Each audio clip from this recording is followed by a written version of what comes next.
মিউনিখে তখন শেষ বাঁশি বেজেছে। ১৬ বছর বয়সী ছেলেটির উচ্ছ্বাসও যেন জোয়ার নামল। পালক সুবল মুখখানিতে ফুটবল বিশ্বজয়ের হাসি ও ক্যামেরা দেখে নিজেই দুকদম এগিয়ে সে বারবার ওই কথাটি বলছিল। কণ্ঠের আবেগটা রাখলে বাংলা অর্থে একটু কর্কশেই লাগে। বলো কত পারো, এখন বলো। সামাজিক যোগাযোগ মাধ্যমের কল্যাণে আলিয়ান্স আরেনার গ্যালারিতে স্প্যানিশ সমর্থকরা ততক্ষণে জেনে গেছেন ছেলেটির ওই কথার কী হেতু। তবু আবেগের দমকেতু একজন স্প্যানিশ হয়তো ভেবেছিলেন এই এত সাক্ষাৎ দেব শিশু, না হয় অন্য কিছু হতেই পারে না। দেব শিশু, সেটাও আবার এখানকার ওই উত্তর আধুনিক দুনিয়ায়। মহেশ গল্পের তর্করত্ন বেঁচে থাকলে হয়তো বলতেন শখ কত, মানুষের জোটে না দেবশিশু শখ।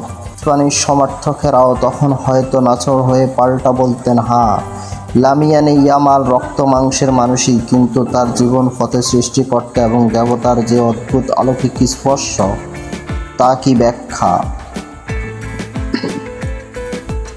অফ ফায়ার মানে অগ্নি স্নানে সূচি। কথাগুলো হায়ারোগ্লিফিক মনে হলে গল্পটা আগে বলা ভালো।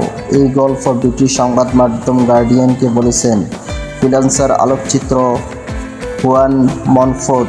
এমনিতে বলেননি। গত সপ্তাহে লামিয়ানে ইয়ামালের বাবা নিজেই ইনস্টাগ্রাম হ্যান্ডেলে একটি ছবি পোস্ট করে ক্যাপশন দিয়েছিলেন, দুই কিংবদন্তির যাত্রা শুরু। কোন সেই ছবি নিশ্চয়ই বুঝে ফেলেছেন। প্লাস্টিকের একটি বড় গামলার মধ্যে 6 মাস বয়সী একটি শিশু লিওনেল মেসি। সেই গামলার পাশে আয়েশ করে বসে শিশুটিকে গোসল করাচ্ছেন, এমন আরও কিছু ছবি আছে। গোসল করানোর পর মেসির কোলে শিশুটির ছবিও প্রকাশ পেয়েছে সামাজিক যোগাযোগ মাধ্যমে।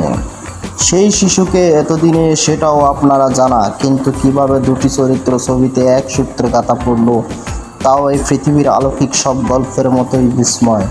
পার্থক্য একটাই, ওগুলো গল্প আর এটা বাস্তবতা। কথায় যেমন আছে সত্য, কখনো কখনো গল্পকেও হার মানায়। মনফোর্ট সেই অলৌকিক সত্যের দেখেছেন সবচেয়ে কাছ থেকে। সেটা 2007 সালের হেমন্ত বার্সেলোনার মাঠ ক্যাম্প নুর ভিজিটর্স লকার রুমে একটি ফটোশ্যুটের আয়োজন করা হয়। স্থানীয় সংবাদ মাধ্যম দারিও স্পট এবং ইউনিসেফের পরিচালনায় বার্ষিক 4টি অংশ হিসাবে ক্যালেন্ডারের জন্য বার্সার খেলোয়াড়রা বেশ কয়েকটি পরিবারের শিশুদের সঙ্গে ছবি তুলেছিলেন। এর মধ্যে মেসি দাঁড়িয়েছিলেন ইয়ামাল এবং তার মায়ের পাশে।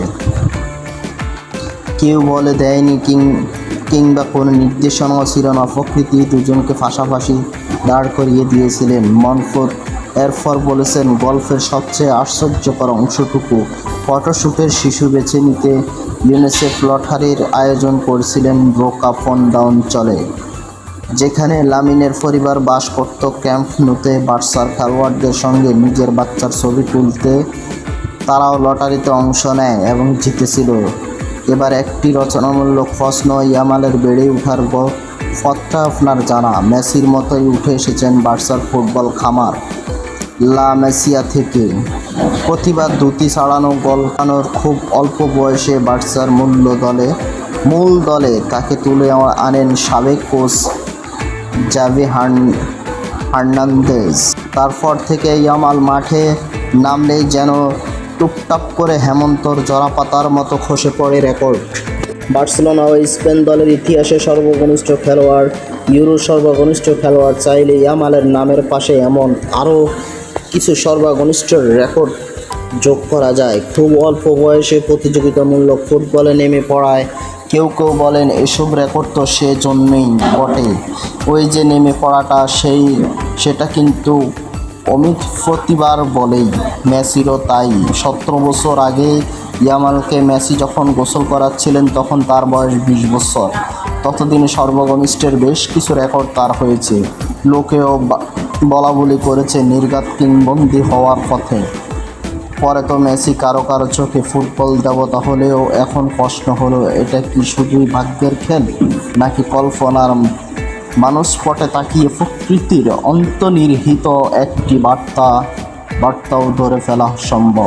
অনেকটাই খ্রিস্ট ধর্মে বাপ্টিজমের মতো ব্যাপারটি আরও ভালো করে বুঝতে কল্পনার ঘুড়ি আরেকটু গুড়াতে হবে।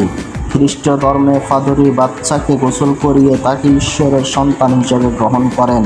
ফুটবলীয় ভাষায় ইয়ামালের সেই গোসলকে তাই এভাবেও দেখা যায়, সৃষ্টিকর্তা অনুসারে তার ফুটবল দেবতাকে দিয়ে ইয়ামালকে গোসল করিয়ে দেব শিশুর মর্যাদা দিয়েছিলেন। কিন্তু তবু তো ইয়ামালের নামের পাশে শিশু শব্দটি থাকছেই। প্রতিযোগিতামূলক ফুটবল আর যাই হোক শিশুদের জায়গা নয়। ইয়ামালকে তাই বড় হতেই হতো, কিন্তু ফুটবল মাঠে বড় হয়ে উঠতে প্রয়োজন বড় মঞ্চ, বড় কীর্তি। মেসির মতো পিছনে ফেরা তাকালেই দেখবেন মেসি কিংবদন্তি হয়ে ওঠার পথে স্মরণীয় কিছু ম্যাচ উপহার দিয়েছিলেন। হেতারেফের বিপক্ষে 16 রানে গোল কিংবা 2018 বিশ্বকাপে নাইজেরিয়ার বিপক্ষে সাধারণ ফিনিশ, এমন প্রচুর আছে তার ক্যারিয়ারে।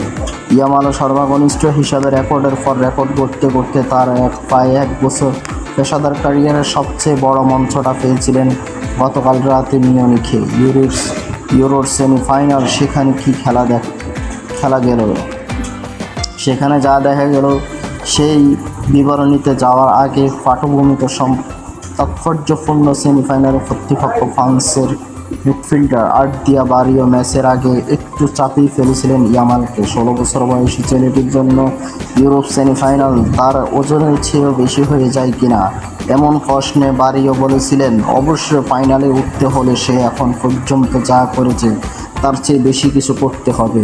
ইয়ামাল ওই কথা শুনে বরকে গেলে আজ তার এত কল্পনার গুড়ি ছোটানোর কসরত করতে হতো না। বয়সে খাটো হলেও মাথাটা যে বেশ চিকন, সেটি ম্যাচের আগেই বুঝিয়ে দেন স্প্যানিশ উইঙ্গার। ইনস্টাগ্রামে করা পোস্টে লিখেছিলেন, নিঃশব্দে এগিয়ে যাও, কথা বলো, শুধু চেকমেটের সময়।